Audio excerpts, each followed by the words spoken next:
Consulte sans tabou, c'est le podcast d'EasyPara qui répond à toutes vos questions sur les maux du quotidien.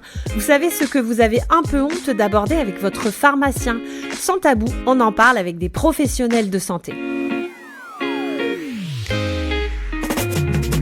Dans cet épisode, on parle d'un sujet qui fait sourire, mais qui peut vraiment gêner au quotidien, les mauvaises odeurs des pieds.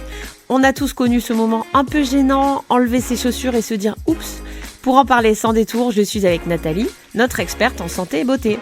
Bonjour Sandy, bonjour à tous. C'est un sujet très courant, mais souvent, on n'ose pas en parler. Pourtant, il y a plein de solutions simples et naturelles pour gérer nos pieds qui puent. Mais alors, qu'est-ce qui provoque cette fameuse odeur des pieds ? C'est pas la transpiration en elle-même qui sent mauvais, mais les bactéries qui se nourrissent de cette sueur. Les pieds enfermés toute la journée dans des chaussures, parfois sans chaussettes, créent un environnement chaud et humide, idéal pour la prolifération de ces bactéries. Et alors, côté prévention, qu'est-ce que tu recommandes ? D'abord, il faut garder les pieds au sec. On peut appliquer un déodorant ou un talc absorbant pour limiter l'humidité. Ensuite, pensez à changer ses chaussures régulièrement. Le mieux, ce serait de changer de chaussures tous les jours. Et privilégier des matières respirantes. Et bien sûr, se laver les pieds quotidiennement en insistant sur les orteils. Et côté produit, du coup, est-ce que tu as des astuces ou des soins efficaces ?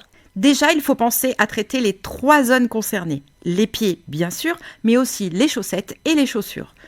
Selon vos préférences, vous pouvez utiliser une crème assainissante pour réguler la transpiration, un spray déodorant pour les pieds et pour l'intérieur des chaussures, ou encore une poudre absorbante, pratique à glisser directement dans les chaussettes.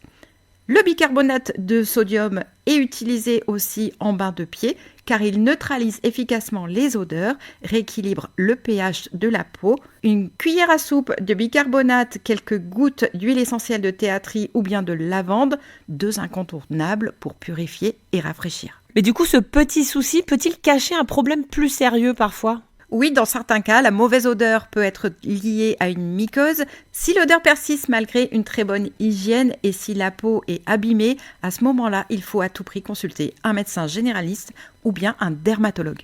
Eh bien, merci Nathalie. En résumé, des bons conseils et les produits adaptés vous aideront à dire adieu aux mauvaises odeurs. Retrouvez tous nos soins pour les pieds frais et sains sur easypara.fr et on vous dit à très vite.